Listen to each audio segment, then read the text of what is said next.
Carl Sagan could not have predicted 2021, but he did see it coming.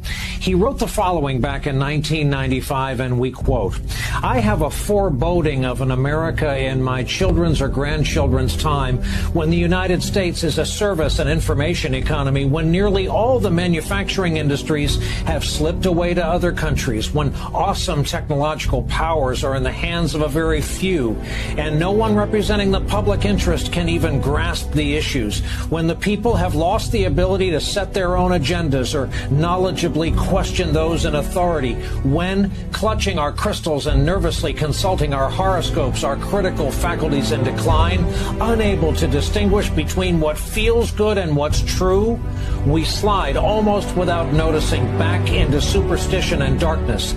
The dumbing down of America is most evident in the slow decay of substantive content in the enormously influential media, the 30-second sound bites now down to 10 seconds or less, lowest common denominator programming, credulous presentations on pseudoscience and superstition, but especially a kind of celebration of ignorance."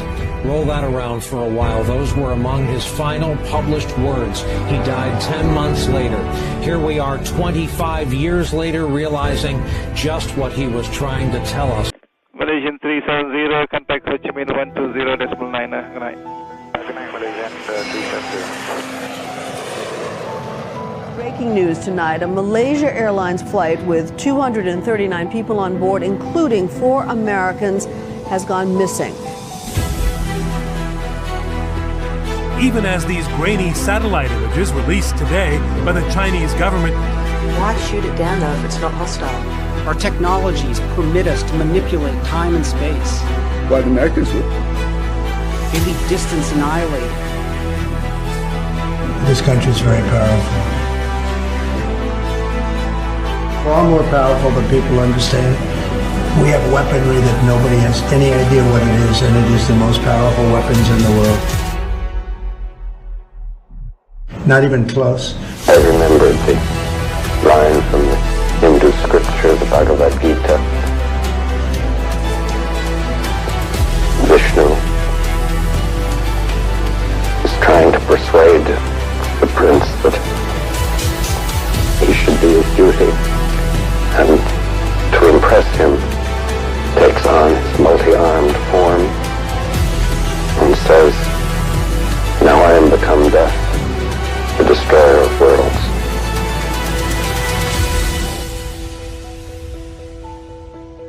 I suppose we all thought that, one way or another.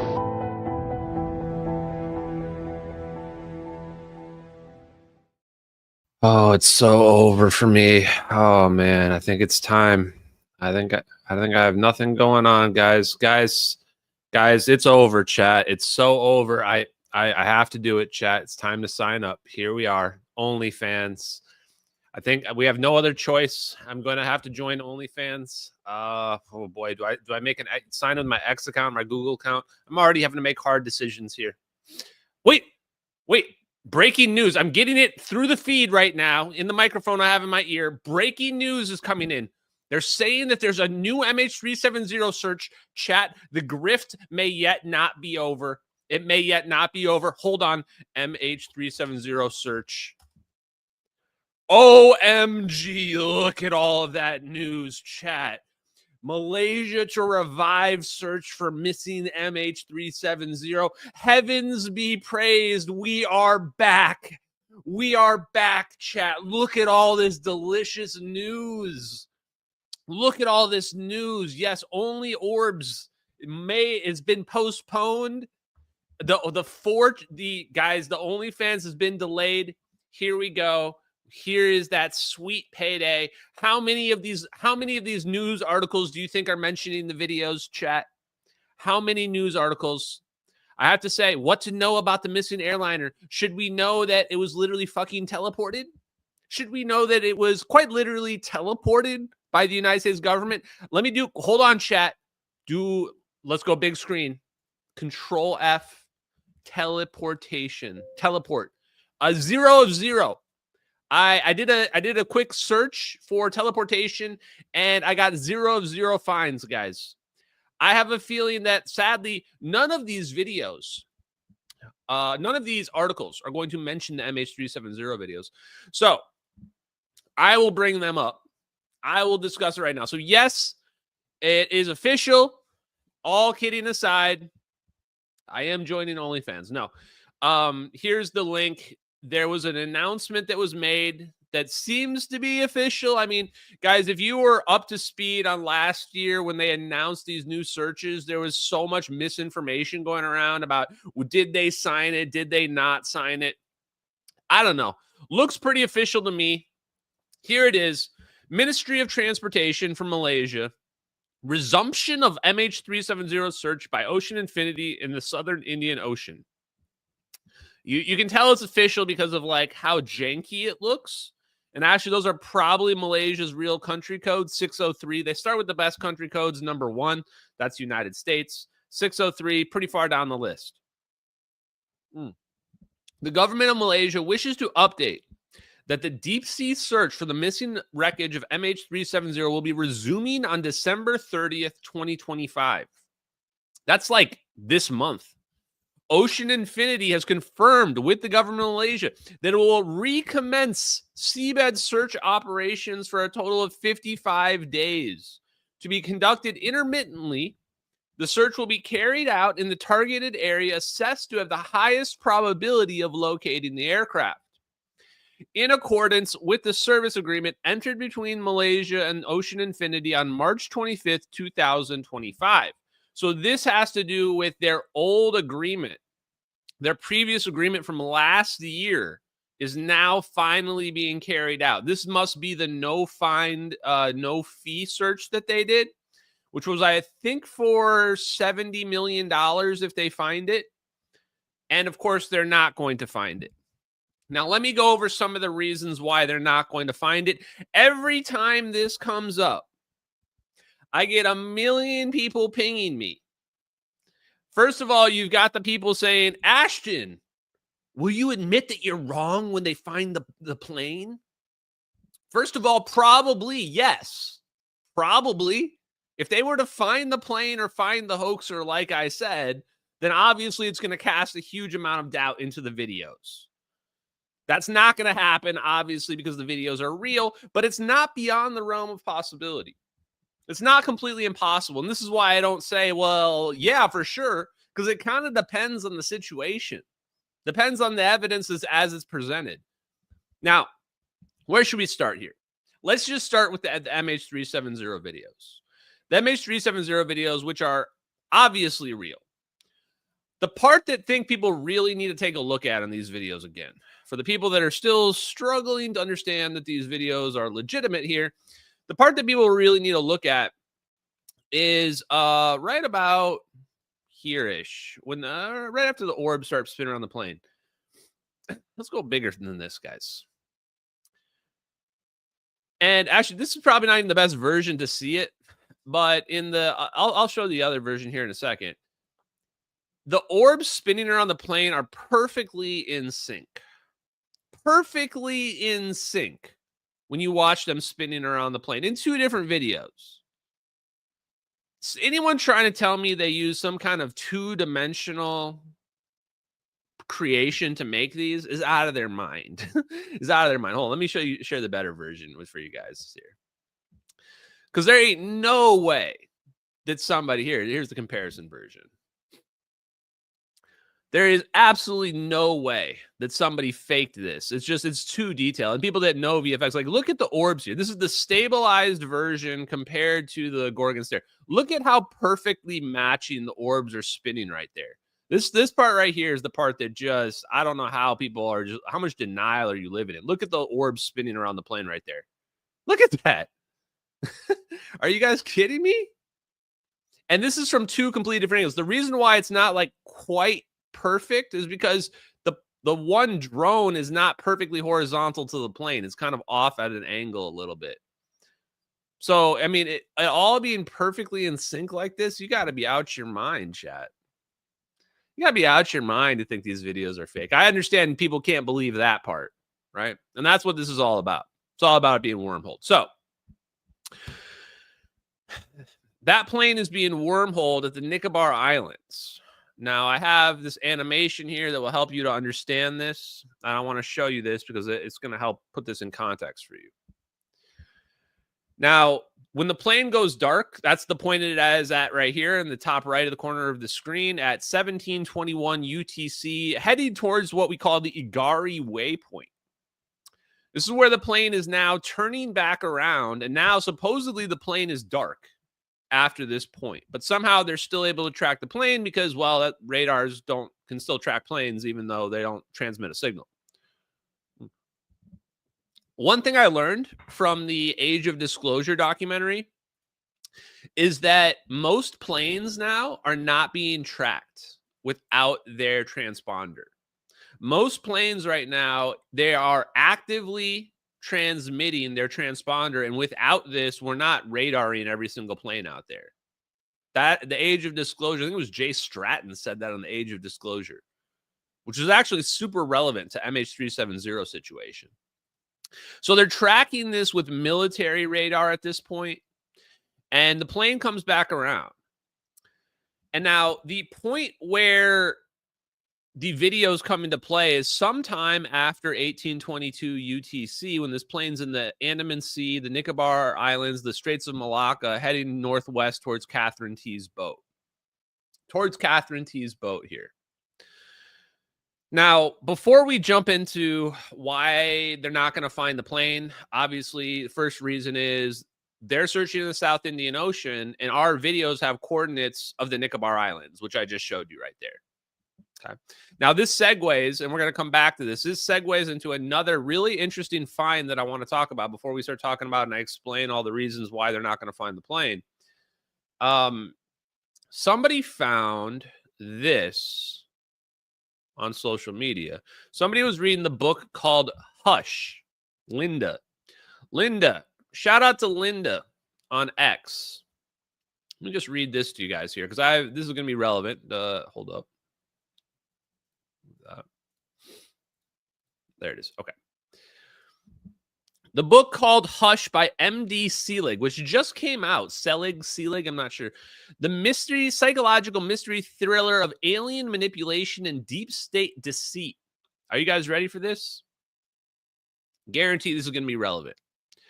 So right at the top of the page, I'm going to read this page. I don't know what page it is. An American IBM employee named Philip Wood.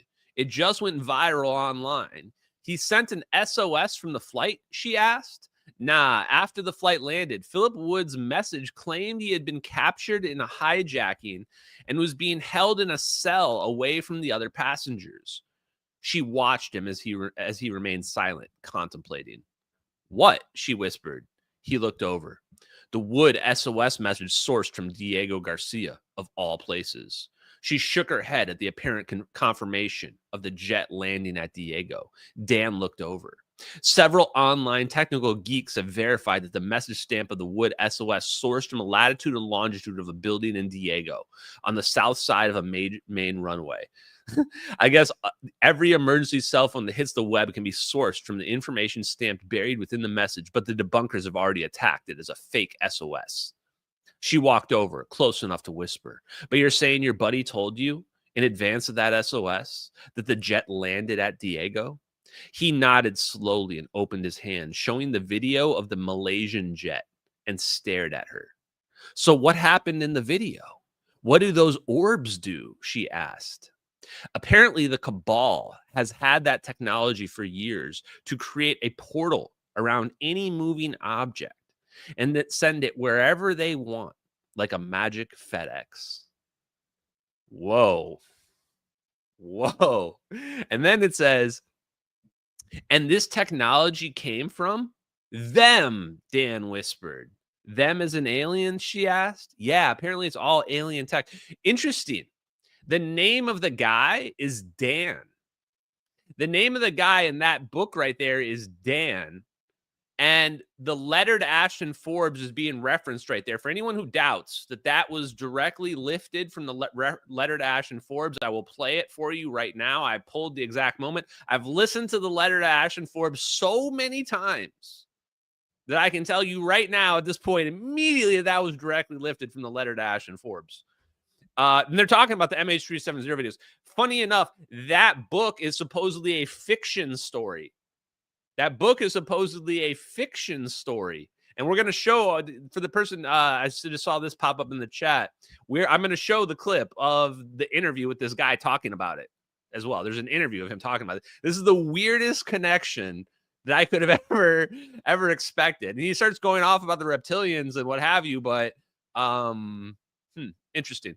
So here is the real letter to Ashton Forbes. It's called Diego Garcia Whistleblower, a letter to Ashton Forbes. And in this version that you're going to listen to here, I've added graphics. I added the graphics. There's a submission sent to. Previously, this was just this image that you see that is like some kind of AI background image. And at 1 minute and 30 seconds, listen to this. Just one of many, many things we do.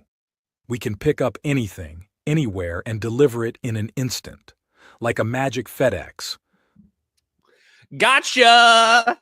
Gotcha, man! Gotcha, Mr. DJ Seelig, whatever his name is. We got you on stealing that. Now, for the people out there that are yelling, copyright theft, he stole it. He stole it. Technically, I don't own that. Technically, I didn't write that letter. So there's no copyright theft that's happening because technically it's a real story that anybody can report on. If I were to sue him, I would have to claim that I'm making up a fake story, which I'm not doing. So technically, he's in the clear. He found a loophole, and he used the Creepy Dan story, and he included the Creepy Dan story in his book, in his fiction novel. I'm actually surprised that this hasn't happened sooner, if we're being honest with ourselves here. Now, there's an interview with him. There's an interview where he talks about this, and I feel like it's relevant to play this. I feel like people want to probably listen to this. I didn't think it was like mind bending. My view and perspective is that this guy just like, I don't know. He just saw the videos and incorporated it into his worldview. That's my perspective, but still pretty interesting, I think, to listen to anybody that's writing novels and, talking about this stuff. So here's the interview that he did, recent interview. And we're only listening to a couple minutes of it. I think on 19 minutes. To everyone who publishing company, as far and if somebody, our parents should, man. Not really in my case. I feel like Miguel, if the cabal wanted to take me out, they could certainly take me out. They could kill me. They could silence my voice. But those of us that are coming from love, we're bringing it. Already pretty weird. I'm and already like, coming from love. It's to get back to your other point about the Malaysian, or your question about the Malaysian and why I decided to go with fiction based on fact. Obviously, there's a lot of parts of that timeline that I'm giving you that I have to kind of speculate between the known points. So to give you an idea, when the cockpit recordings came out in 2014, being a combat pilot and having spent years on radios, I can pretty much tell if someone who contacts me is a German controller, even though everyone speaks English. English is the common language for all pilots across the world. You have to speak English when you're dealing with air traffic control, departure tower, any of the interim. It's actually true, chat. You actually do have to speak English, and the reason for that is there was a bunch of accidents because there was language barrier problems, and so they actually changed the rules. And I just realized I didn't go live on Rumble and Pilled again. Damn it! Sorry, Rumble Pilled fam. I'm an idiot. And especially if you come across military of any country, it's still going to be in English. But you can very clearly tell when you're speaking to an Asian background type of an Asian later, the famous final, good night Malaysia voice, to kind of give you an idea, because radio call transmissions and satellite pings, including from Benjamin Waters, who's the pilot now, the only person in the two-seat cockpit at this point. It's the same voice for the rest of the flight. And he is picked up pinging satellites even when the jet is black. So I have his timeline knowing where the jet was, because Miss T is on the sailboat looking up at a particular moment in time going, the jet was right above me. It was smoking. That matches the teleportation videos, timestamp on the NRO videos. It becomes very clear to me exactly where the jet is, what altitude. Okay, so there we go. That was all we really needed to listen to. The rest of it starts to get kind of weird. Talk about the reptilians and the evil aliens versus the good aliens and stuff like that, which I don't even really care about. The part, obviously, in my opinion, what's happening is somebody's incorporating this information in their worldview. It happens to be true. And they're incorporating into their worldview. I have no problem with it whatsoever. I thought it was compelling when he said, well, we've got Catherine T. So I showed you guys that graphic a moment ago. And there's Catherine T in a little boat. And she actually saw MH370. And she actually put a report in. And she talked to like all the investigators. I don't know. There's no way to debunk her sighting. She was clearly on the boat. She clearly saw the plane. And she saw the plane consistent with the MH370 videos. Somehow we're still pretending like the videos are fake. Not only do we have 2 leaked military videos, we have a real human being, a real person who predates the videos emerging. The videos were technically on the internet before, but Catherine T's story, everyone was oblivious of the videos even existing. So she's spreading this story. Nobody's really taking her seriously. Then these videos come out. They reemerge after being on the internet for 10 years and everybody ignoring them. And we're clearly seeing smoke coming out of the back of the plane in 2 videos.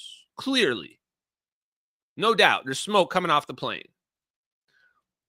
Now we look back at Catherine T's sighting.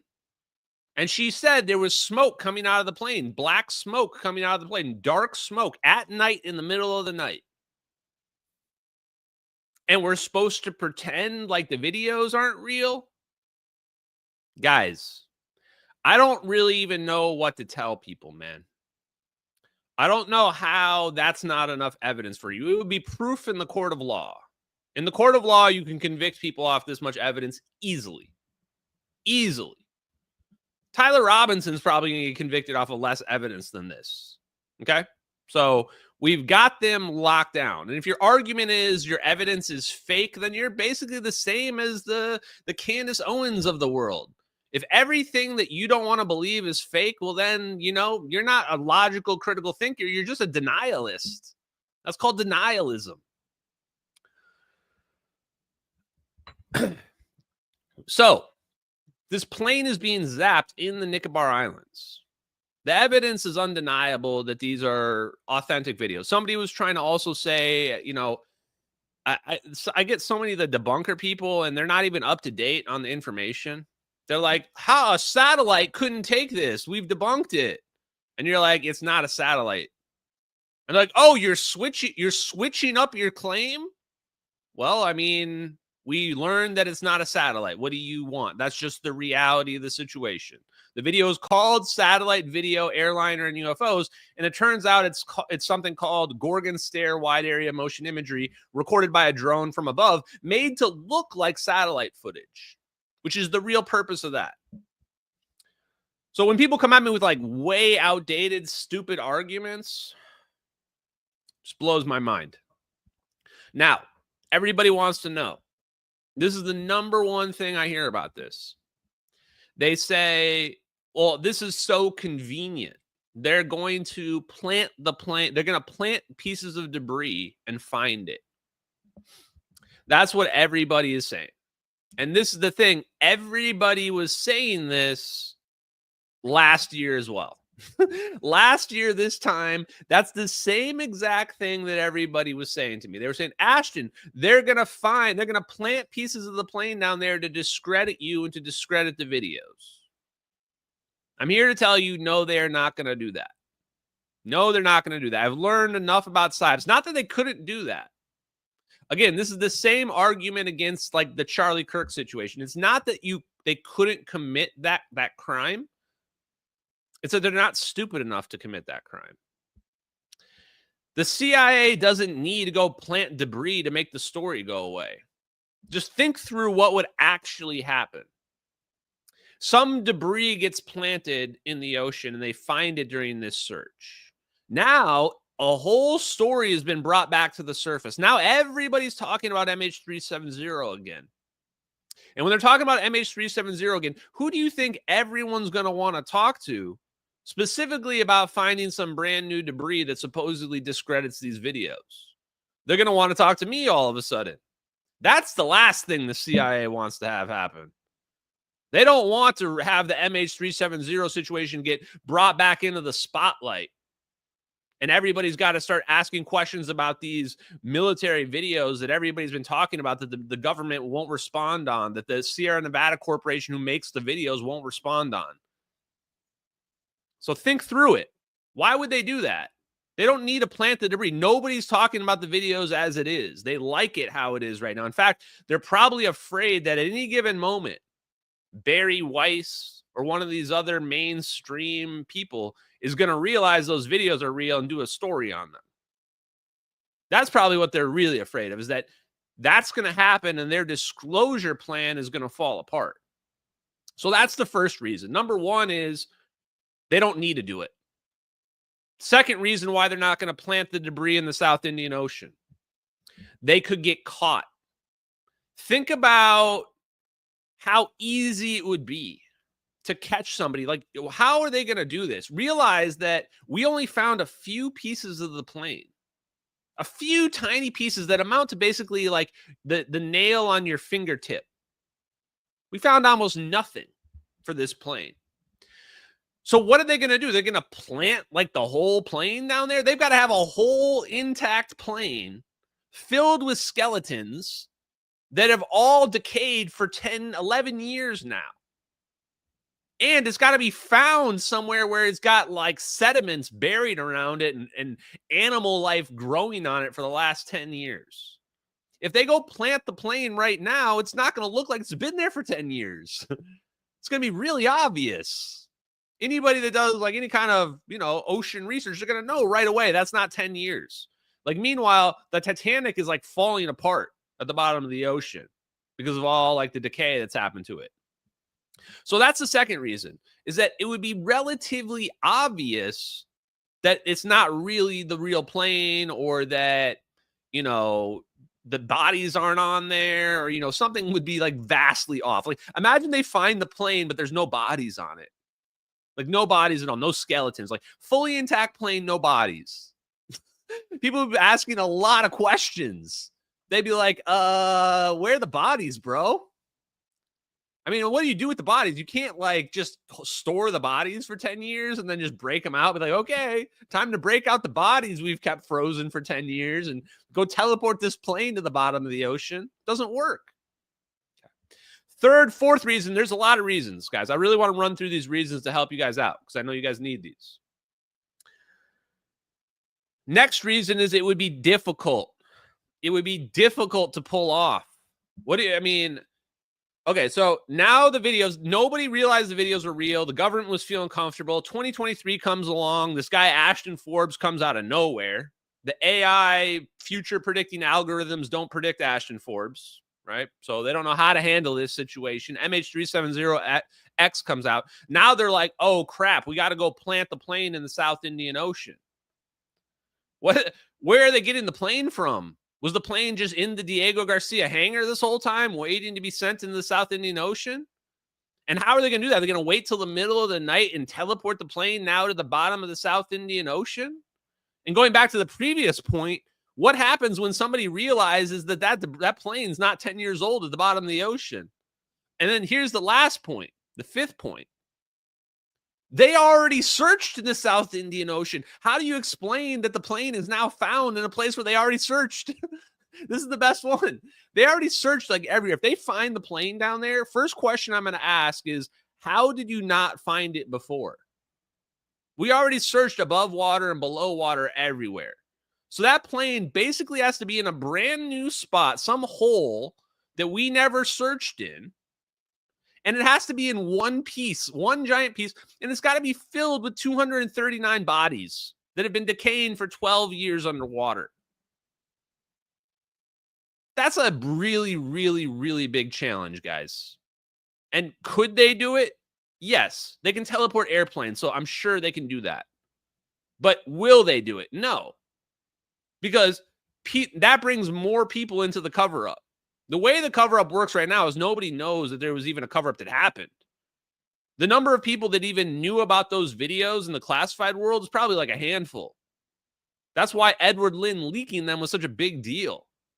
Because they can only get away with this when only a small number of people know the truth. So when you start to be like, oh, we're going to bring in a whole bunch more people to make this cover-up even more elaborate, 10 years later, now you've just increased your chance of getting caught.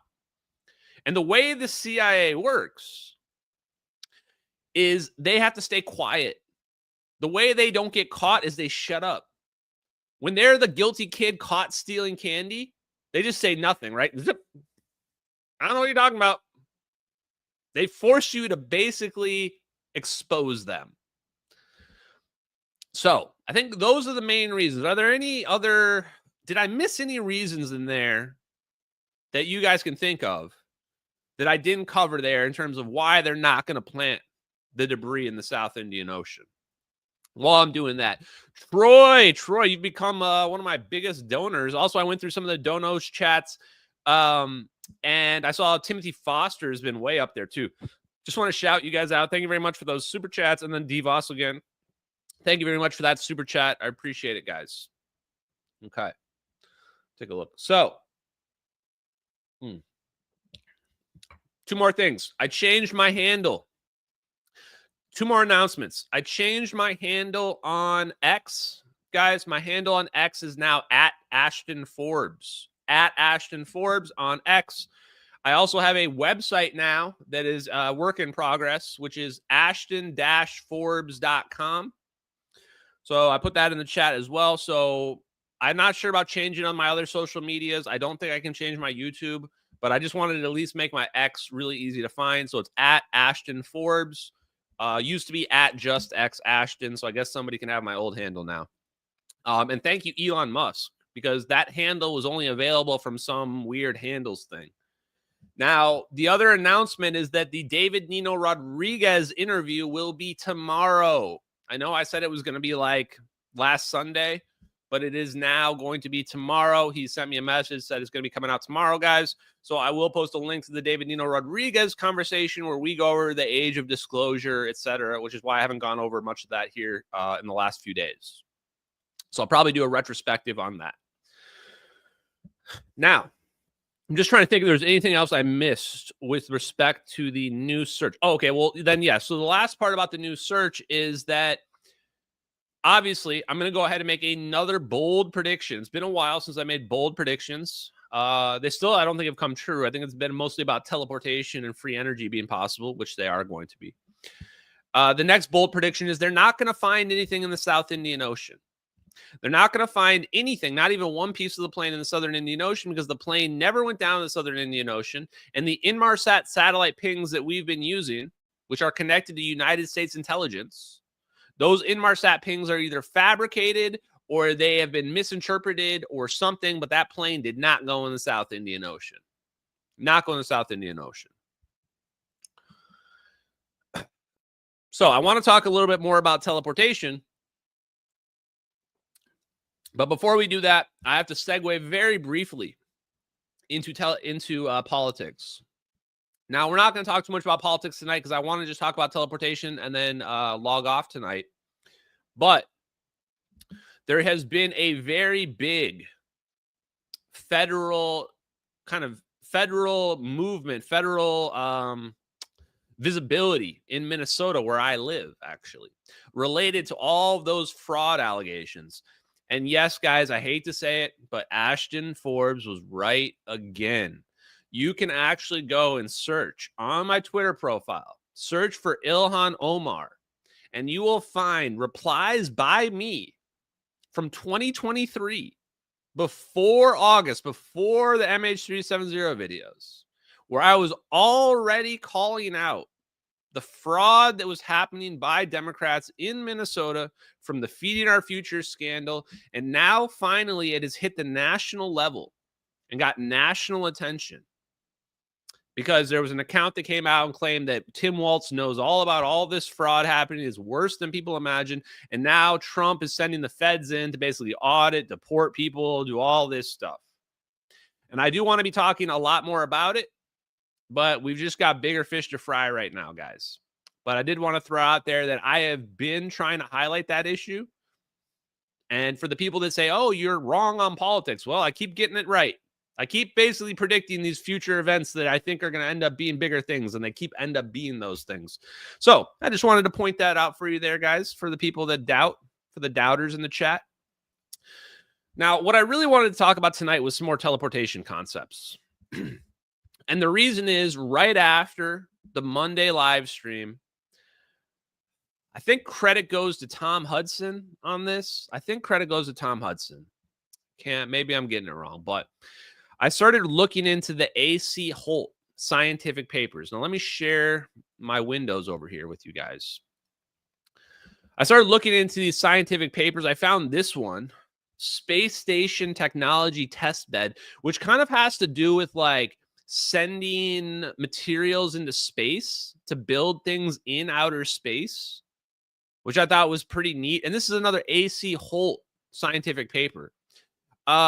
Now, when I got to the bottom of it, I started looking through the references. And look who I found here. Look at these references in these papers. Now we're starting to recognize these scientific papers. Look at this. Friedwart-Winterberg, thermonuclear rocket propulsion by confinement and heating of fusion plasmas. Wow. There it is, 1991. He's referencing Friedwart-Winterberg right there. Can the world get any smaller? All our Black Project scientists, our S-tier Black Project scientists are showing up in references for A.C. Holt, where he's talking about wormholes and future propulsion technologies back in the 80s and 90s. Now look at this one. Anti-Proton Annihilation Propulsion by Robert Forward. Robert Forward right there. There's Robert Forward. Robert Forward is Eric W. Davis's mentor. Robert Forward is Eric W. Davis's mentor along with Hal Puthoff. He's being referenced right there. Hydromagnetics and Advanced Propulsion Systems.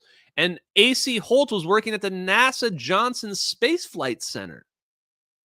Electromagnetic Braking Techniques, Huntsville, Alabama conference. Let's see what else it was down on this list.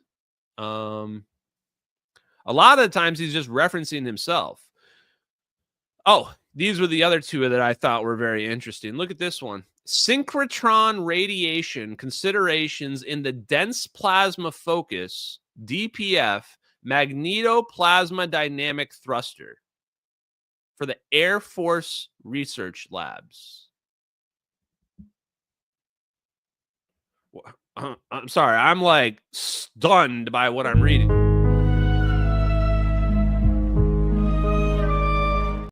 Going to be my most used meme ever. That clip is going to be my most used meme ever, because right there, literally referencing the dense plasma focus, which is the precursor, if not the exact technology we're seeing in the orbs in the MH370 base.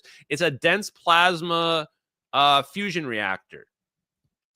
And then look at the very next paper. The very next paper is force-free time harmonic plasmoids, and I don't even have to read the citation because I know Jack Nachamkin of the Air Force Research Labs wrote that scientific paper too, because I reviewed it like a year ago. And the force-free time harmonic plasmoids was basically trying to figure out how to mess around with your electric and magnetic fields and make them parallel so that you get this weird force-free vector analysis thing going on in your plasma. Basically, how to make a stabilized plasmoid. So, I think I have some clips here that I want to pull out. I didn't get this all ready to go ahead of time, guys, so give me a second here. Oh, here's some more. Here's David Froning right here. So this source right here is David Froning. I can tell. Field propulsion for future flight. Here's Edward Teller referenced right here. And look at what he's referencing right here. In this Edward Teller paper, he's referencing space propulsion by fusion and magnetic dipole. That right there is the first, maybe not the first, one of the first field reverse configuration scientific papers that we could find, and is by Edward Teller of the Manhattan Project. Edward Teller, the father of the hydrogen bomb. There you go. And then look at this. If you thought that was enough, there's more. There's a paper by George Hathaway. It's basically a who's who of Hal Puthoff's friends right here in these citations. It's a who's who of Hal Puthoff's friends. George Hathaway, From Anti-Gravity to Zero-Point Energy, a technical review of advanced propulsion concepts. So, guys, I'm starting to get a feeling. I'm starting to feel like I kind of think this might be the MJ12. Well, I think we're looking at the JSONs here. Like, if you're listed as an author in here, there's a pretty good chance that you're in the MJ12 and the JSONs or whatever you want to call it. Okay, is that it? Let me just see. Maybe we find another one here, honestly.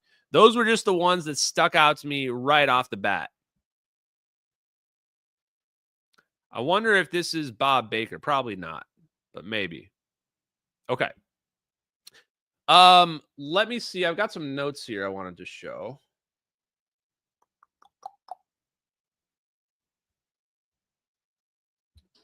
Okay.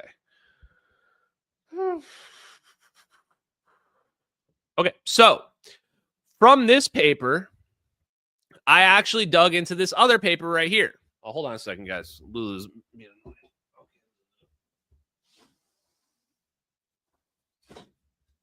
Okay, that's the Lulu. Okay, so this was the combined paper between A.C. Holt and Hal Puthoff and Eric Davis. I don't think I went over this, guys, on Monday, right? I don't think so. I'm starting to get confused because I think I looked over it after the live stream.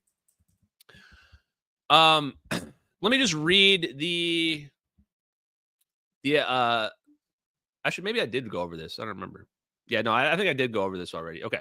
So the parts of this that I wanted to read to you guys here.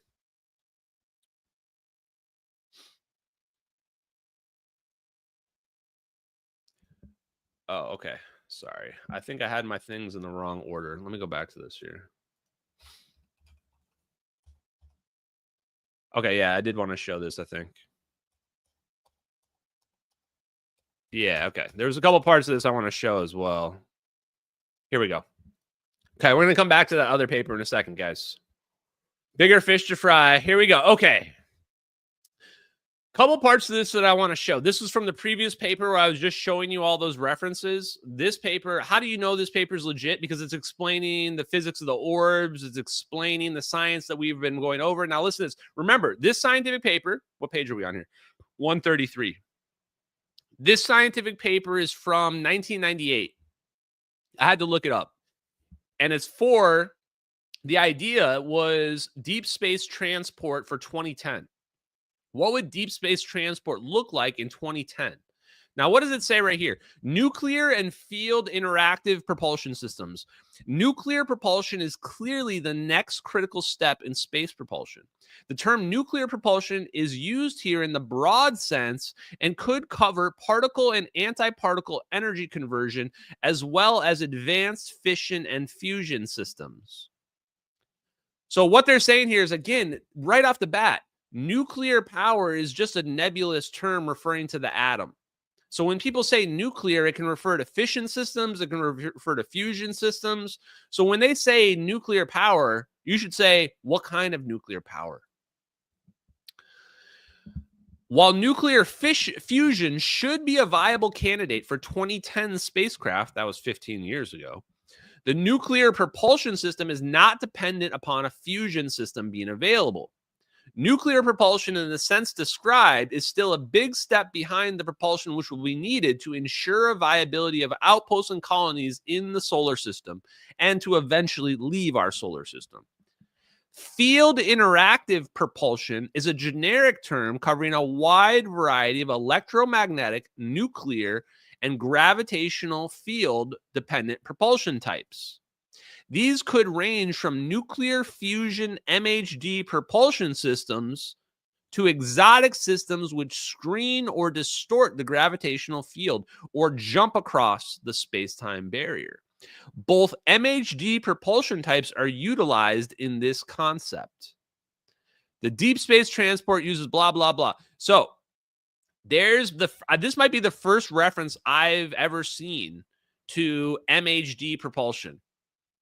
This might be it right here. I mean, I think we're looking at the guys that developed this stuff. So if we can find earlier references than 1998, where we're talking about nuclear MHD fusion propulsion, there you go, right there. Nuclear MHD fusion propulsion systems. You can see it right here in this part of the paper. Now I'm going to add on to this as well, because again, this is 1998. The reason why this paper is so relevant, not just because it's Hal Puthoff and Eric Davis, who are in the Age of Disclosure movie and who are clearly spooks and are clearly working on teleportation technology, is because of how old this paper is. This paper is like when they were doing the NASA Breakthrough Physics Propulsion Lab. It wasn't even until 2005 that Frank Mead and George Miley and David Froning wrote the dense plasma focus paper. That wasn't even until 2005. So this paper is like predating all of the others. Now take a look at this next part. Protective shielding and systems. New types of protective shielding and systems are needed to improve radiation protection and protection from micrometeorites. The new shielding is expected to evolve from electromagnetically enhanced composites or micro-engineered materials. They're talking about metamaterials before metamaterials was even a term, before metamaterials was even a word. Some of the shielding required could be a byproduct of the field interactive propulsion system. So remember, our orbs are a magnetic field and the plasma is being contained. So you can imagine if something hits your orb, it's just going to flow around the orb because of the force of the magnetic fields. But right, what does it say right after that? Active protection systems, such as free electron laser system, would be included to better deal with all types of potential collision systems. Systems which incorporated direct energy soliton resonance effects are also assumed to be utilized. Wow.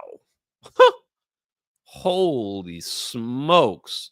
Is that the first reference to free electron lasers right there? Free electron lasers. So this, okay, the next thing is this. I'm getting ahead of myself. I don't want to get too far ahead of myself. Where is my next paper? Is it this one? No, this is the other one. Okay. Oh, I know where it is. It's over here. Okay. I got so many papers, chat. So many papers. Now, we need to switch to this other paper temporarily here. This one. This one. Okay. Free electron lasers. Now, slightly changing the topic, jumping over to a different scientific paper that gets referenced in many others. So when I started looking through that scientific paper, the one that has Hal Puthoff, Eric Davis, and A.C. Holt, I find references to this scientific paper by Eric W. Davis, which I had seen, but I don't think I had read entirely. Interstellar Travel by Means of Wormhole Induction Propulsion by Eric W. Davis. Okay. That's what this paper is called. Interstellar Means Wormhole Induction Propulsion. Okay, where's my thing? And this paper is from, I think, also 1998. It says 2011, but it actually predates 2011. I think that's just like the update date for the scientific paper.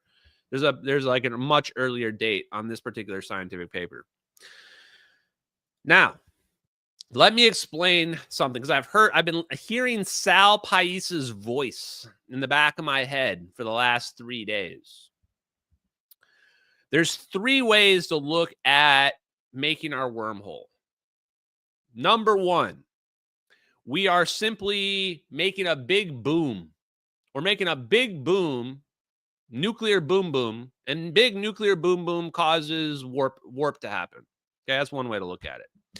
Another way to look at it is that we can amplify the effects, and when we hit this limit, Once we hit this limit, all of a sudden things invert. Things invert, and now we can just begin to suck free energy out of our environment. So you have the classical view of looking at things. You have the, I guess, semi-classical view of looking at things where we would say that electromagnetism can hit this peak, but once it hits this peak, then everything breaks down. Then physics breaks down. Then the Schwinger limit collapses, blah. There's a third option. There's a third option. So I've basically been talking about this idea of the second option where we hit this peak. And once we break through reality, now physics doesn't obey the same laws anymore. And now we can get infinite energy. The third option is maybe there's a shortcut. Maybe there's a way to bring the Schwinger limit down so that we can cause like a fold. Like basically we're pulling up the carpet. We're lifting up the carpet. We want to go make a tunnel underneath the carpet. And the carpet is our universe, our reality. Maybe there's a way where we can efficiently cause a little bit of a bubble in space-time without this huge amount of energy requirement. That being said, the scientific paper that I'm about to show you right now by Eric W. Davis essentially argues that the only way to get the energy density required to manipulate space-time for a measurable effect is thermonuclear weapons. Boom! Chat. 1998, here it is, Eric W. Davis talking about how much energy or magnitude of Tesla would be required, how much Tesla, aka magnetic field flux, would be required to produce a wormhole or space-time distortion. And here you have it. The amount of Tesla that's required is extremely massive. So here's the big moment. Here's the clip for you guys here. I'll read it for you to clip it up. Here you go. It will be necessary to consider advancing state-of-the-art magnetic induction technologies in order to reach static field strengths that are greater than 10 to the 9 Tesla. That's really, really big. Extremely sensitive measurements of C at 1 part in 10 to the 6 or 10 to the 7 level may be necessary for lab experiments involving field strengths. Magnetic induction technologies based on nuclear explosives/implosives may need to be seriously considered in order to achieve the magnitude of the results. Boom. There it is. I've been saying that it should be obvious that they figured out space-time manipulation and nuclear weapons. It's the only type of research that will ever get measurable effects. Even Eric Davis is saying, look at how sensitive you have to be. You need your speed of light measurements to be 1 part in 10 to the 6. That's really sensitive. So people say, why don't you show it to me? Model this up. You want me to model up a thermonuclear weapon? Because that's what it takes. What does it take to prove space-time effects on the large scale? It takes thermonuclear weapons. And now that I've read this by Eric W. Davis, now we know why Eric W. Davis knows about thermonuclear weapons. Because when they were, once upon a time, people were considering, hey, how do we test Einstein's relativity? And I guarantee you the physicists in the room said, let's set off some nukes. Let's set off some nukes. Just think about it. That's the very first thing somebody would say is that, hey, we're looking for the highest energy density effects that are possible. Well, what are those? They're nukes. And by the way, here's the chart. It's not even close. It's not even close. Superconductivity and pulsed magnets, which we've been considering to be the best things, that only gets you up to 300 Tesla. We need 10 to the 9 Tesla, as in 10 with 9 zeros after it. So when you start to look at the magnitude of the scale that's required, this is the reason why people are saying the effects are too small. You're never going to get this with magnets. So now I can put the pieces together. The magnets and the lasers and all that shit, that's just for the orbs.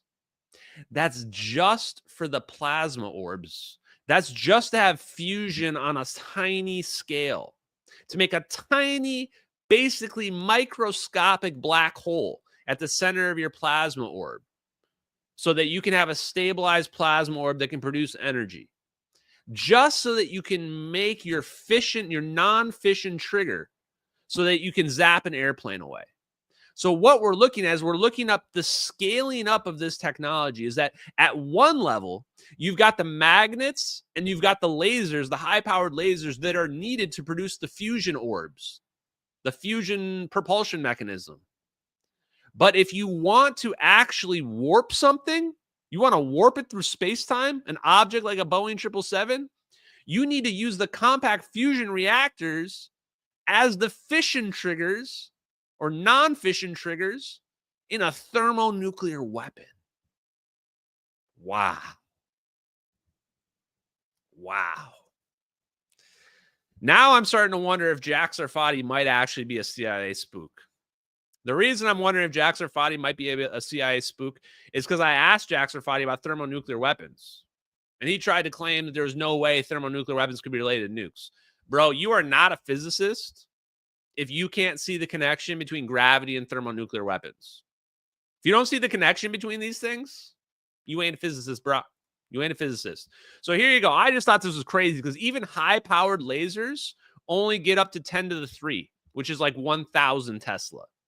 So even high-powered lasers, chemical explosions are only getting up to 1,000 to 3,000 Tesla. So we need ridiculously high amounts of Tesla. Now, that's for our second conventional understanding of physics. One thing I also want to point out from this as well, where did he say cylinder? Here it is. I think this is it.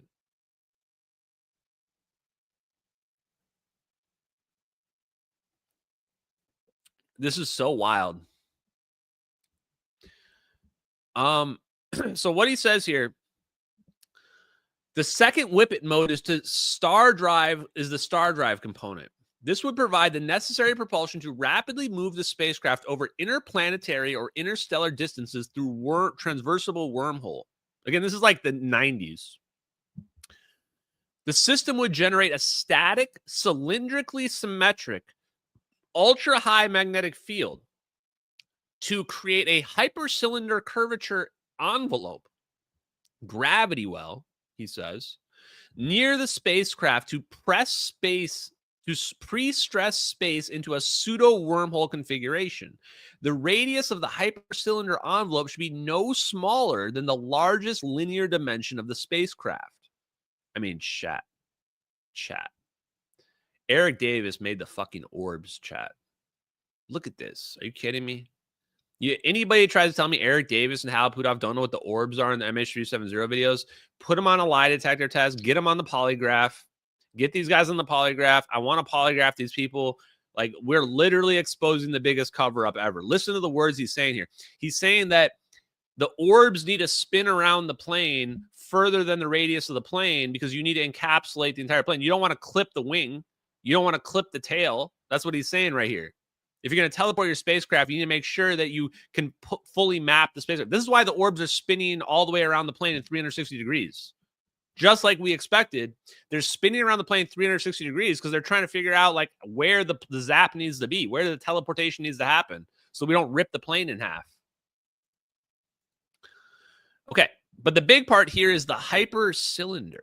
Somewhere in here, I don't know where he mentions it, but he says so-and-so was wrong, and that what a wormhole really is a hypercylinder with throat geometries patched together. Here it is. A traversable wormhole throat is then induced near the spacecraft where the hypercylinder and the throat geometries are patched together. This is so crazy because this is too exact to what we're seeing in the videos. Let me stop sharing this for a second and go back to this video. Watch very closely in this video, chat. Watch very closely. What is a hypercylinder? Great question.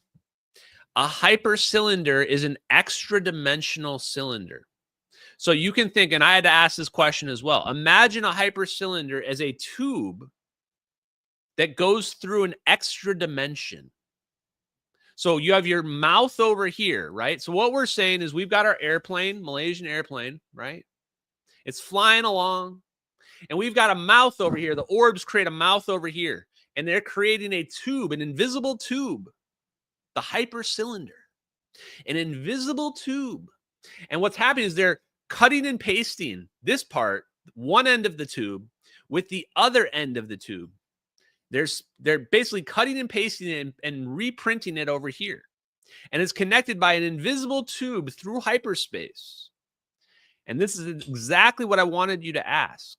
Because look at what the plane is doing. The plane is turning in this video. It's making a sharp turn. This is a non-standard left turn this plane is making in this video. And look at the wing. You can see that the plane is on its side from the angle of the footage. But watch closely. The plane levels out. The plane levels out right about, begins to level out right about here. Plane starts leveling out right now. And by the time, before the orbs even change direction, the plane is leveled out and is no longer turning left anymore. It's no longer making the sharp left turn. Now the orbs begin to spin vertically. The plane is flying directly straight now. The plane is flying straight now. Why did they make this turn? Why level out? The plane is flying really low to the ocean.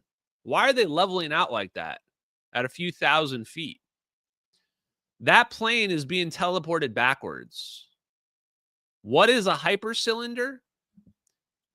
The reason why the orbs are spinning vertically around the plane is because they're sending the plane backwards in a hypercylinder, just like Eric Davis is saying in that paper. They're spinning vertical because they're literally doing a cut and paste. They're creating a wormhole that connects this point over here through a hypercylinder to another point over here. That's what they're doing.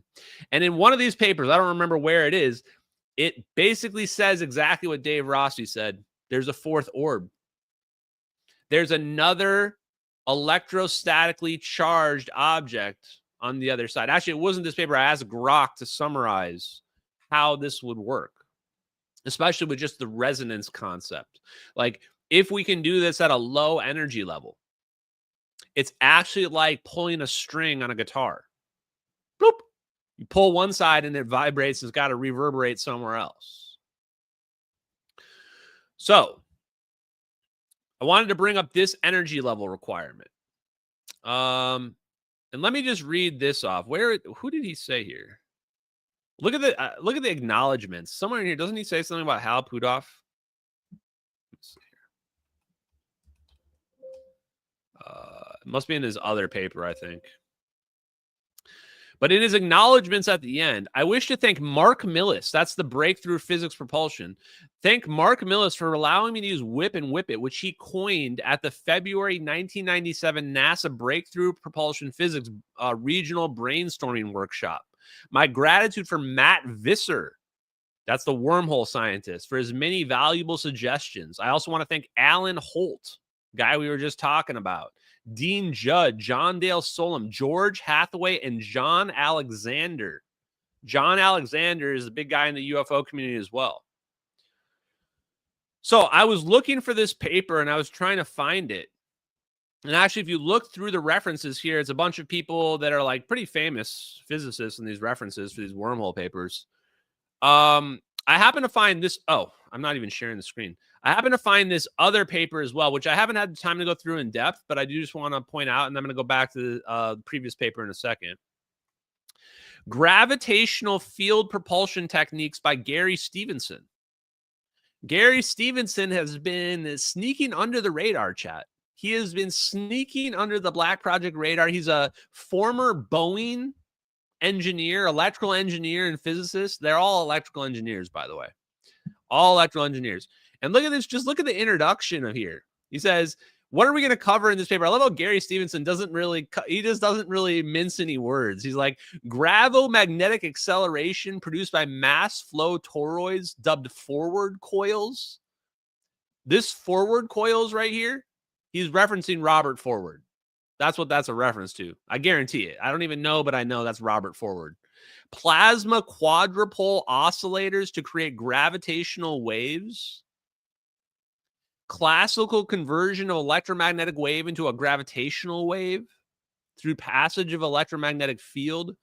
Warp drive solutions to Einstein's general relativity. Wormhole solutions to Einstein's general relativity. Tractor beam or pressure beam solutions. And then look at this one down here. Quantum mechanically triggered teleportation.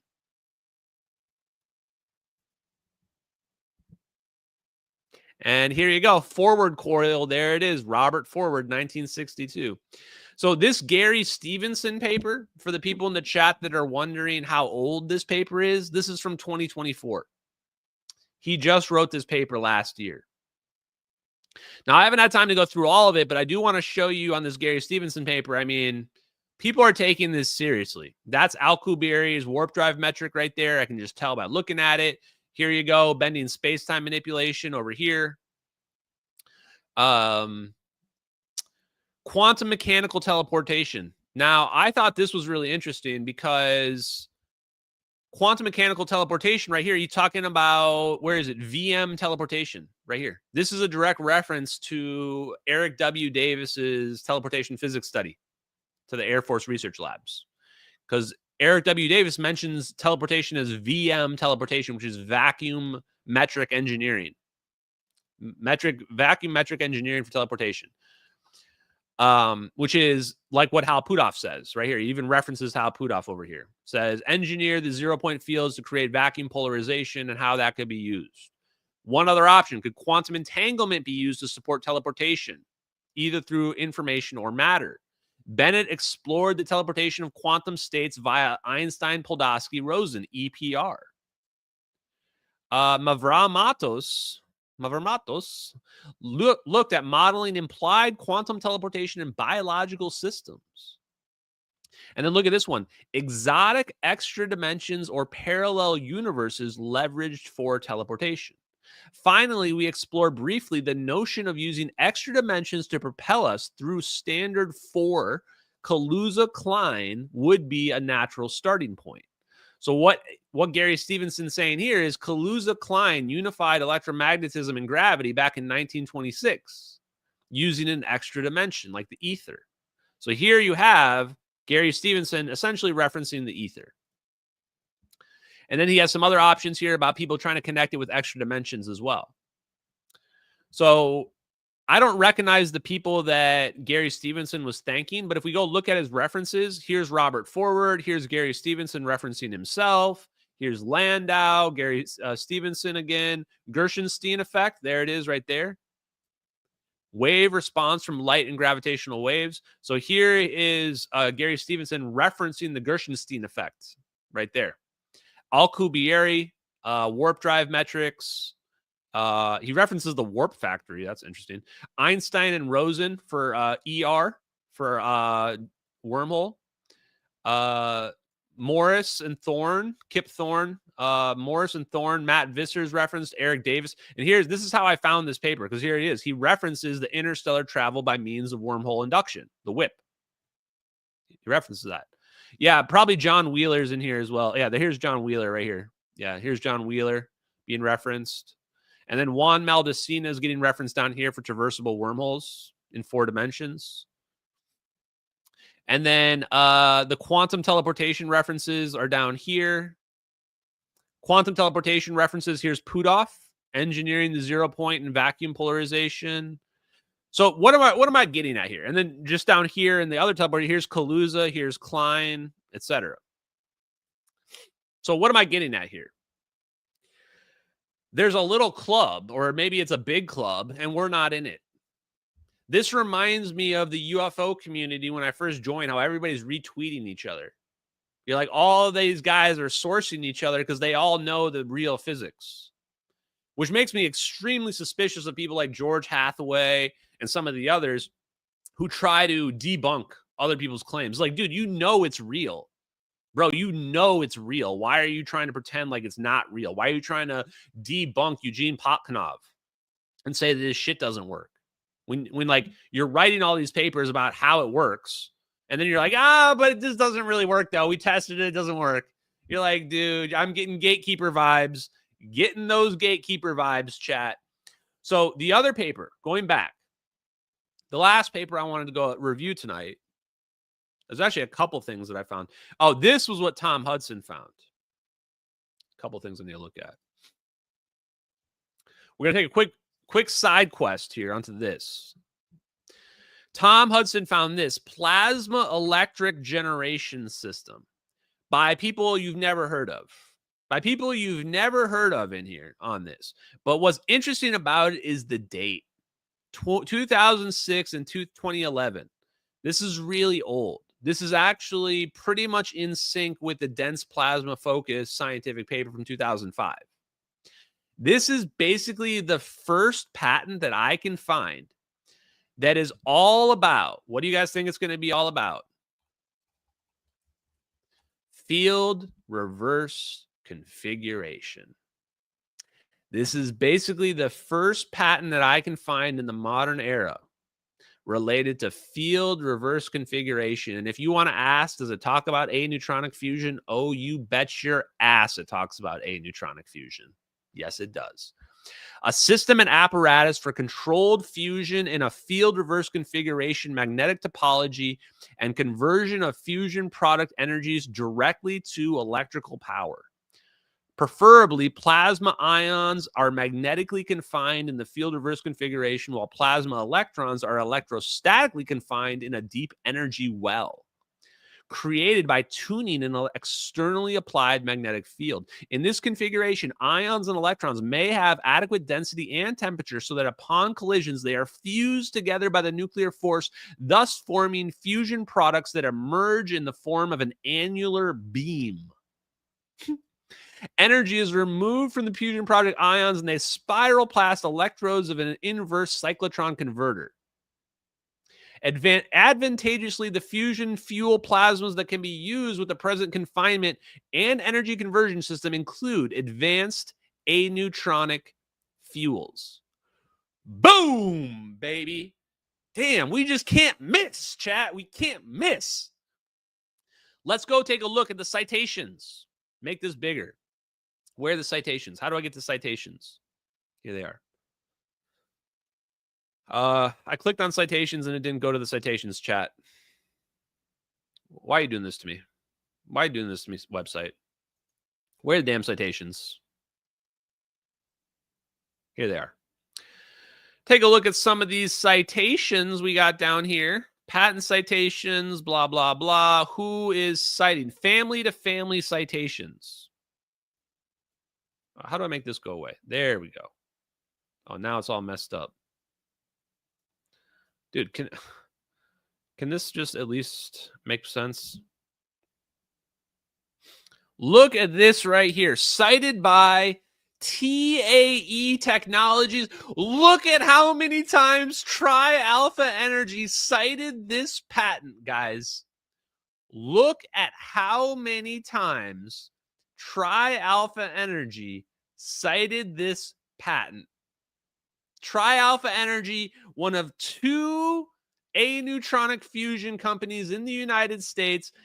Tri-Alpha Energy, 2013, 2014, 2015, 2014 again.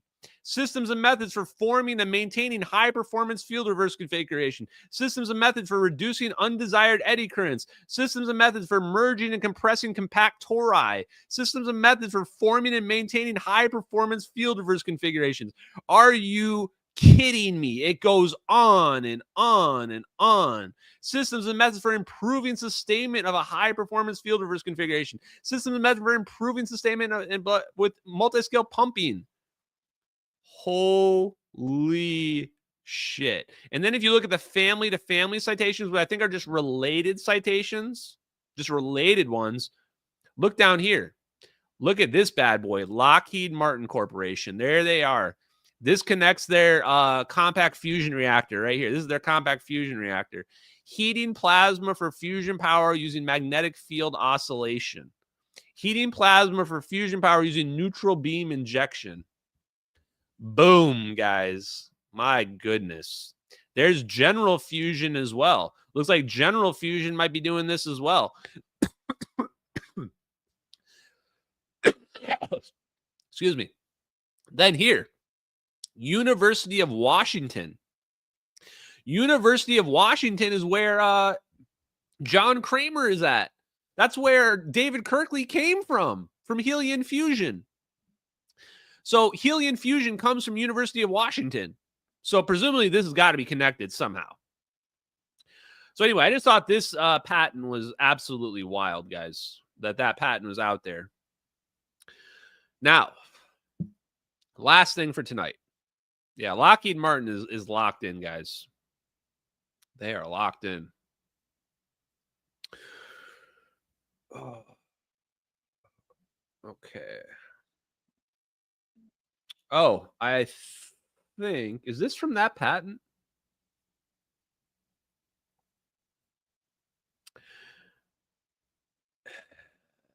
I can't remember where this comes from, but I think this comes from Grok. So here's 2 more points about this. Is that the non-equilibrium. So what was just mentioned in that patent is it said we're separating the electrons and the ions, and we basically got the electrons or the ions trapped. We have each of them trapped, which is probably what we're looking at with that heat signature in the plasma bubble. That's probably what we're looking at in that heat signature. But in addition to that, the non-equilibrium factor, the separation of the charges, that increases the magnetic field strength. So you may wonder, why have a non-equilibrium plasma as opposed to an equilibrium plasma? Because it increases the magnetic field strength. That's why. Those are definitely non-equilibrium plasmas in the MH370 videos. Now, the other thing, with respect to the wormhole configuration, what happens is the magnetic field lines are destructive at the center. The reason why there's a null point at the center of your orbs is because the magnetic field lines are destructive at the center. Opposite of that, the magnetic field lines are the strongest along the edges of the triangle. The edges of the triangle, the magnetic field lines are constructive. So what this means is you have a safe zone in the middle, and along the edges are your boundary of your wormhole. And presumably they only need 3 points, because the 3 points will create the fully structured wormhole at the end of the day when they combine. Okay, those I wanted to mention. I think this comes from that patent as well. I'm just going to read this off. It says, in a further preferred embodiment, an RF drive composes a quadrupole cyclotron located within the chamber and having 4 azimuthally symmetrical electrodes within the gaps there between. The quadrupole cyclotron produces an electrical potential wave that radiates in the same direction as the azimuthal velocity of the ions, but at greater velocity. Ions of appropriate speed can be trapped in this wave and reflected periodically. This process increases the momentum and energy of the fuel ions, and this increase is conveyed to the fuel ions that are not trapped by the collisions. I think what that's speaking to is the idea that the object, the orb moving through the sky itself, is building up energy. They figured out a way to have this orb itself be a perfect conservation of momentum, just building up energy as it flows around through the sky. As it flows around through the sky. Oh, the text here, this was just from my my chats with Grok, actually. I think that was. The one I'm talking about here is from my Discord that I just put a link to.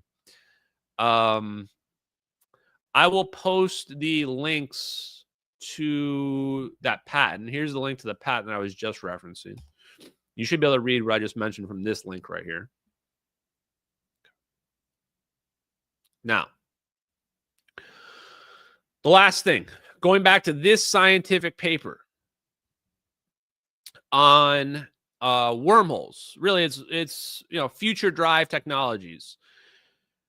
There's a few parts of this that, again, this is from the 90s. This scientific paper is from the 90s by Eric Davis, Hal Puthoff, and Alan Holt, which connects them together. It says the use of this space laboratory could enable a much more rapid progress in the identification, optimization of anomalous and highly non-linear effects.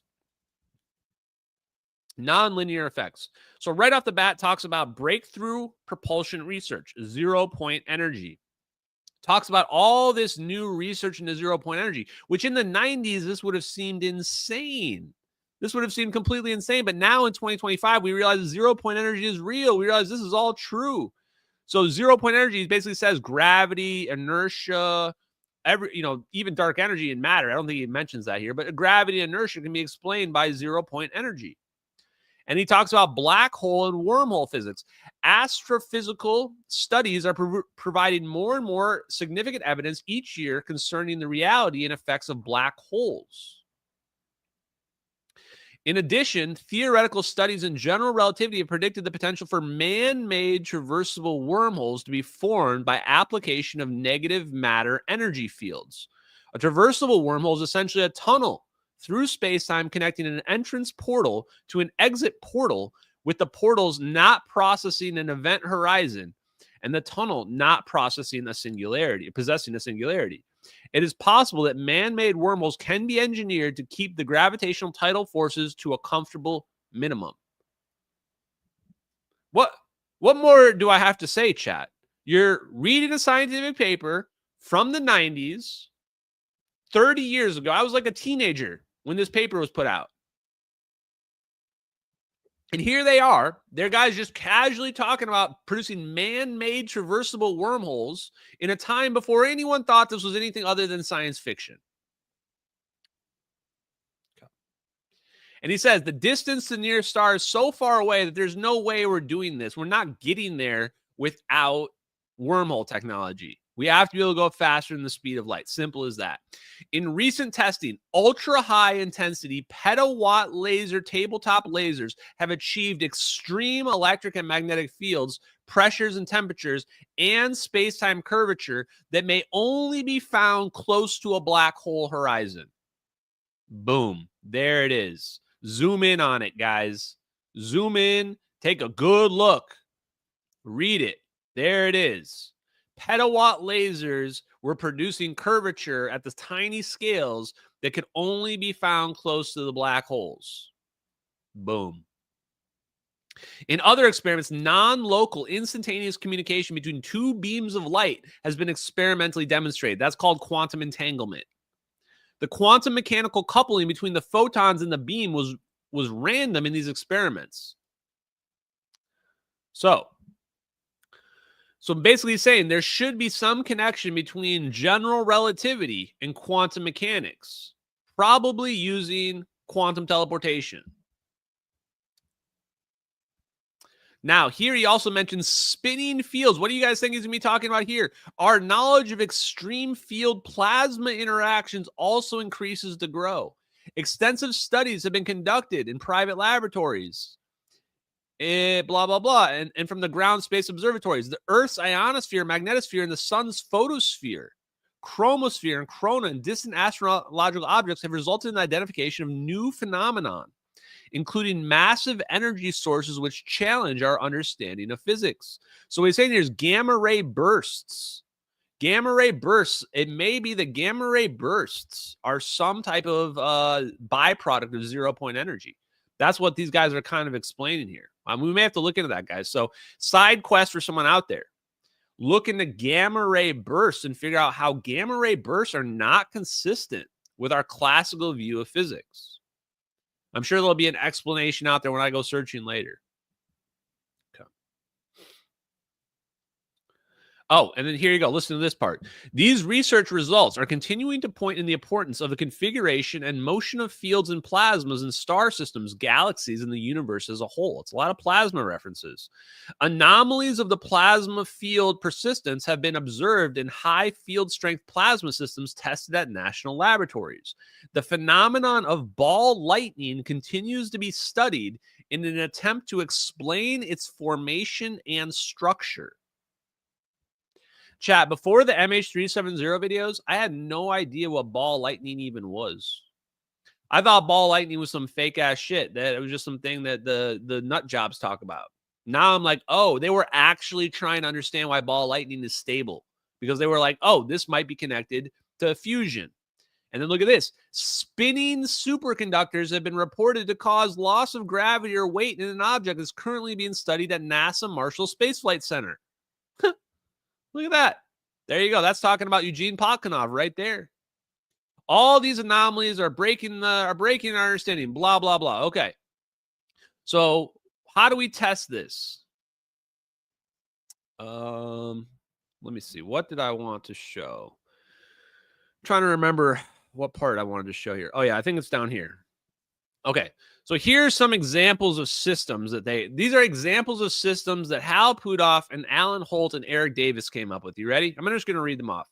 Number 1, pulsed microengineered material system. Materials with properties that change under exposure to different types of frequencies and electromagnetic fields. So this is like metamaterials.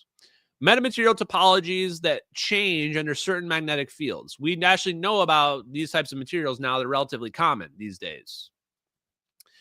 Example B, 0-point fields, superconducting energy state suppression and saturation systems. Using a combination of multiple layers of materials arranged in specific topologies, this test device attempts to leverage the 0-point field cavity exclusion effects observed in the Casimir effect to attempt to screen out or reduce the gravitational force or to artificially generate an accelerated reference frame in a specific direction. So there's one option. Sound and light pattern systems. These devices are established to test the geometric and other effects of sound and photon energy patterns resulting from the interaction with ionized gases.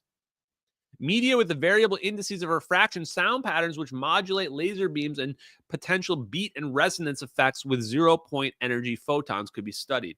Now, this part directly relates to this idea that what if we can find a shortcut? What if we don't need to make a thermonuclear weapon? What if using resonance effects, we can actually lower the Schwinger limit? What if using superconductivity, we can lower the Schwinger limit? What did we learn? We learned that the speed of light is 1 divided by the square root of the permittivity times the permeability. So what if either we artificially manipulate our permittivity or permeability, or what if we cause a resonance effect just like with the wine glass? You guys remember the wine glass? If you hit the wine glass with a tuning fork, you can make the wine glass destabilize and shatter. What if we do that, but with space-time itself? What if we say, okay, space-time, you're a really rigid spring. And we say we put all this force into our spring, we try to cause it to contract. But what if instead of doing that, we just jiggle around a little bit in vibration? We get everything in motion, and we get the entire space-time lattice to begin to jiggle as well. We get the whole space-time lattice around us also jiggling with us. And then what we do is we get this thing all wound up, and then we snap it. And what does it do? It reappears somewhere else. That's what I think we might have figured out straight up true magic. We're going beyond amplifying energy. We're going beyond breaking through the barrier of space-time. And now we're saying, holy shit, we've unlocked the code of the universe itself. We can, with low energy input, cause a resonance effect that amplifies magnetic field strengths to bring down the Schwinger limit so that we can rip through space-time at a low energy level, a low energy phase transition. That's going to trigger people. Because now, not only have we moved away from classical physics, from classical explanations, but now we are saying, like, hey, we got the Rosetta Stone, bro. We've got the Holy Grail. We didn't just figure out gravity manipulation. We didn't just figure out fusion. We figured out how the source code works. We've got the cheat codes now. Now we just punch in the cheat codes and we are just somewhere else. And when you can do this, if you can cause, and this is the biggest thing for people to really understand how simple it is. Why is teleportation free energy? Why is teleportation free energy? Why do they come hand in hand? Because this plane is a giant airplane, and it is a lot of mass in this airplane. Even without the people in it, it's a lot of mass. And that means it's a huge, huge amount of energy. And if we can move this plane from over here to over here for less energy than is in this plane, that we can get out of this plane, then we have just given ourselves free energy. If I can move energy from far away to directly onto me at no cost whatsoever, free energy. Now, yes, it comes from somewhere else, but that gives me access to unlimited energy at the palm of my fingertips all the time. That's why teleportation is free energy. Because teleportation is essentially an over-unity system. It is essentially a heat pump that is pumping energy from one location to another. Boom. Okay, let's go back to this. So I think that what they've figured out is some kind of pattern matching, like turning your radio signal to a specific frequency. And maybe if you have both sides match, then your object just straight up quantum tunnels through space-time. The probability increases of quantum tunneling to 100 exponentially increases. Boom. Object zaps away. I wanted to go through the last 2 points here, which I thought were probably the most interesting ones. Plasma cavities and field resonance systems. For these test devices, I'm sharing, right? Yeah. For these test devices, the focus is on achieving spatial and temporal topologies of electromagnetic energy, EM energy gradients, and energy flow gradients, which attempt to create resonances with the background zero-point energy fields, higher order energy systems, and field energy relationships, which residually remain from the universe's early epoch transition from a single unified force at the Big Bang to multiple forces we observe today. The resonances are essentially shortcuts to manipulating gravity and space-time structures. Oh boy, chat. I'm getting this. My spider sense is going off, chat. I'm getting that feeling. The hairs on my arms are starting to go up. This is reminding me of the letter to Ashton Forbes again. The whole live stream is going full circle. The live stream talked about these monostructures. The letter to Ashton Forbes talked about the monostructures. It talked about sacred geometry, which is what they're talking about when they're talking about these topologies. I think we figured out some aspect of the universe based on geometry, compression, thermonuclear weapons that gives us a shortcut where instead of having to make a thermonuclear detonation, we figured out how to use these specific resonances and frequencies to get low energy phase transitions. So we probably started learning that we can make a wormhole and manipulate space-time from thermonuclear weapons, but it was uncontrolled. It was uncontrolled, and we couldn't control the detonation, can't control where things are going, etc. And from there, we started to research the science, and what we found out was, wow, we can make something teleport at a low energy cost. Because if we understand this lattice structure, Now we realize, don't try to make the object teleport. Don't try to make my iPods teleport. Don't try to impact the atoms here. Impact the space around it. Impact the space around your object. That's the secret to wormhole technology. That's the secret to warp drives. Impact the lattice structure of the space-time around your object. Get that to vibrate. Get that to get desynced. And then change your frequency and make it appear somewhere else. And understanding this is essentially engineering the math of relativity, changing the speed of light, tuning the vacuum. You're tuning the vacuum to act like a lens. And if you can tune the vacuum, you can change the observed physical properties. Observed physical properties. That's why I say this is the power of gods. The power of gods. So this is where I'm at now. From my personal understanding, you can watch this evolution.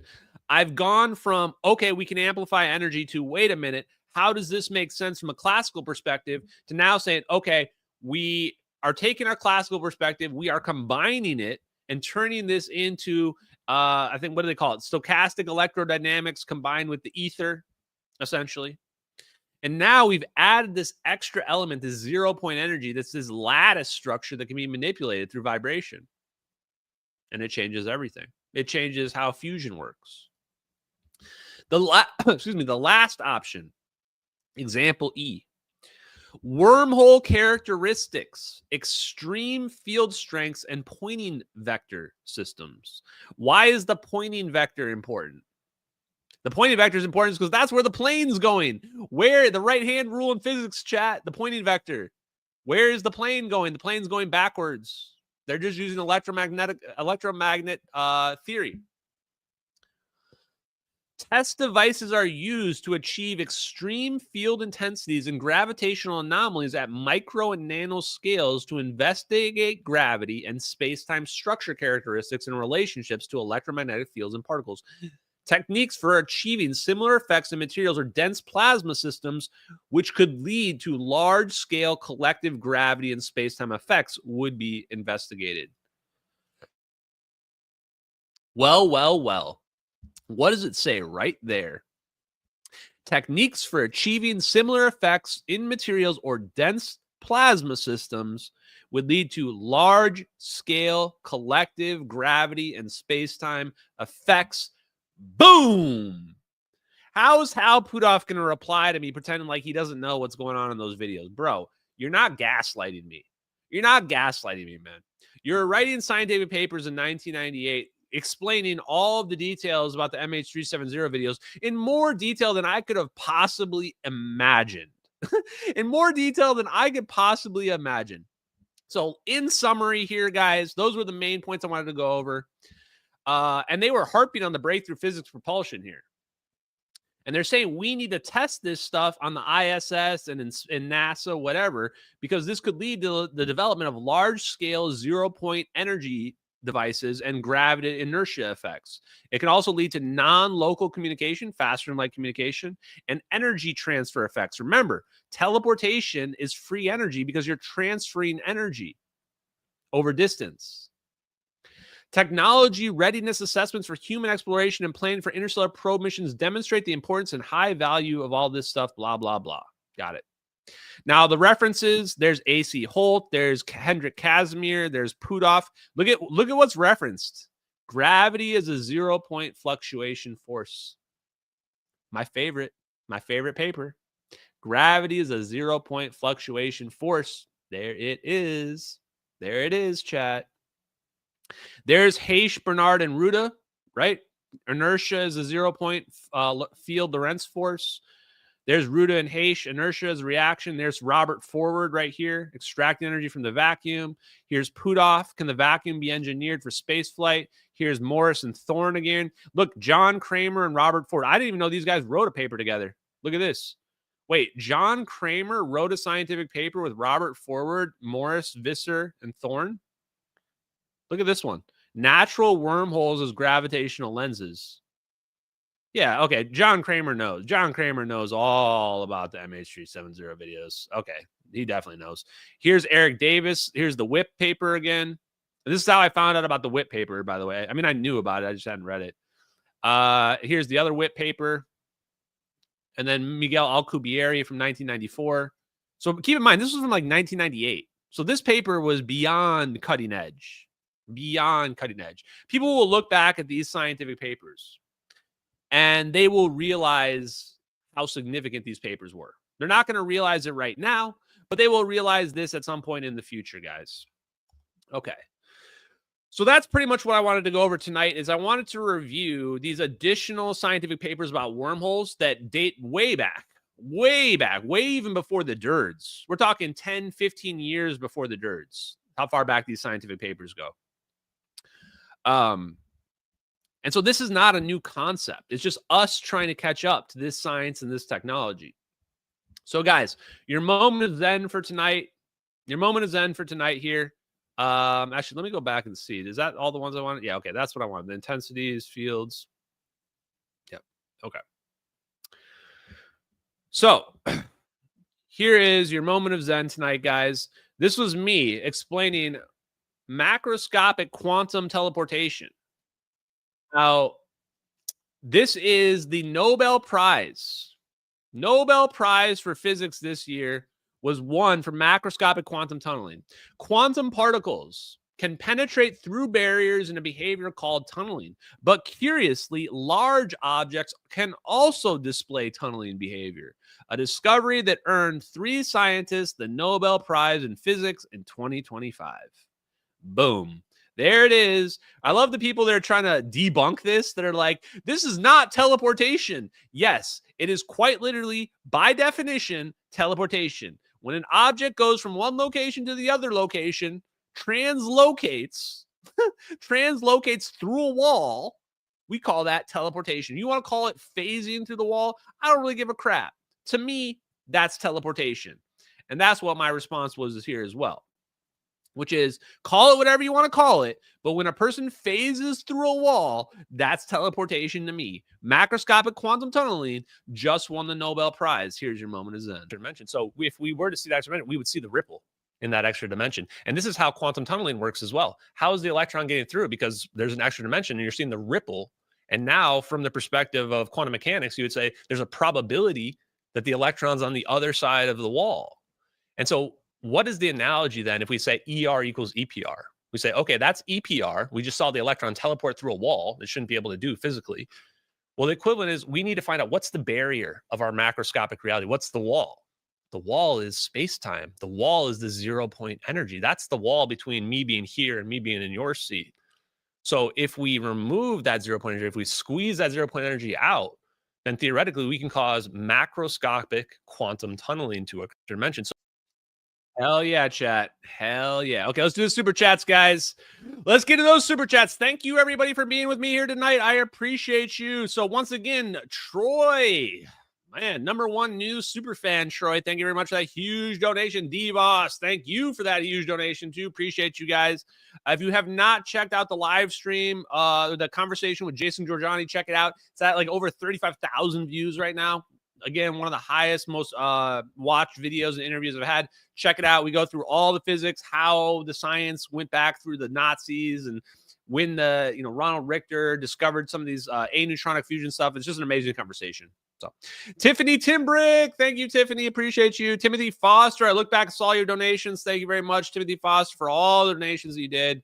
Super thankful for it.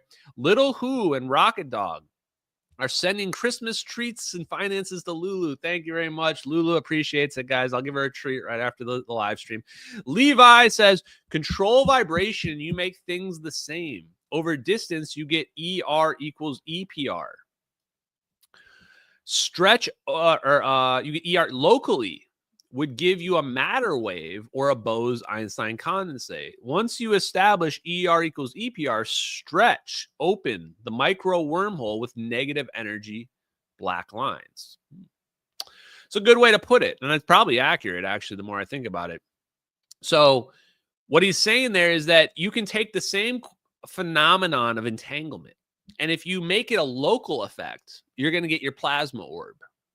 But you can stretch it out. You can make a wormhole where now you've entangled your two sides together here. And now you have an invisible tunnel that we don't see. And this is how the wormhole is possible. ER equals EPR. Einstein-Rosen equals Einstein-Rosen-Podolsky. Quantum entanglement is literally wormholes. It's a beautiful thought, and I think it's going to end up being right. So there you go. Thank you very much for that donation. And lastly, Zapparoo says, spot on, fantastic research assembly. You've definitely got their attention. I think we're definitely over the target at this point. And we're now just straight up revealing weapon secrets. You know, take it or leave it. It is what it is. If they want it to stop, all they have to do is hit me up and tell me to stop, and then I will consider it. And if they really want to stop, then all they have to do is tell the truth. Tell the truth about MH370. They're not going to find that plane in the South Indian Ocean. There is no chance, because we're watching the plane get teleported. And the debris that they found, this is the last thought, going back to closing the gap on the MH370 stuff, is, guys, they found debris in Africa. People say, Ashton, what about the debris in Africa? Guys, my story is the only story that makes sense to find debris in Africa.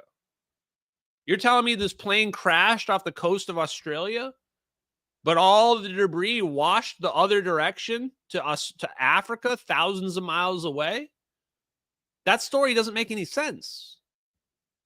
The only story that makes sense for the debris to be found in Africa is that the plane physically moved from one location further to the west. Turns out we're staring at two videos where if you apply the right-hand rule, the pointing vector, the plane is going to the west. We happen to see two videos of a plane being teleported to the west. Those videos are the only story that can explain the debris being found in Africa. That's why I'm so confident that they will not find the plane. Thank you, MH370X. I love you guys. I hope you guys have a great night. Thank you for all the super chats, all the donations, all the support, guys. We will be back. I said we talk about hypersonics. I can't guarantee it. We keep getting sidetracked with new stuff, guys. We'll be back on Friday talking more science, talking more politics, talking more physics. Can't wait. Later, everybody. Love y'all. Later.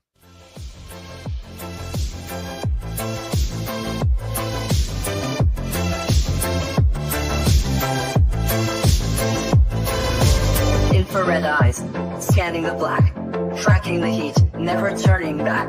Control 22, a covert gaze. Control 33, in the cosmic maze. Controls in the mix, secrets untold. Silent watchers, brave and bold. In the shadows, they silently glide, protecting our interest, far and wide. As fears, sentinel of the night, watching over with infrared sight, alerting us to threats afar, guiding our defenses like a guiding star. In the silence of space, they keep their post, shields unseen yet feared the most. With precision and speed, they warn of danger, keeping us safe from the missile's anger. As Beers, sentinel of the night, watching over with infrared sight, alerting us to threats afar, guiding our defenses like a guiding star. Controls in the mix, secrets untold, silent watchers, brave and bold. In the shadows, they silently glide, protecting our interest, far and wide. As Beers, sentinel of the night, watching over with infrared sight, alerting us to threats afar, guiding our defenses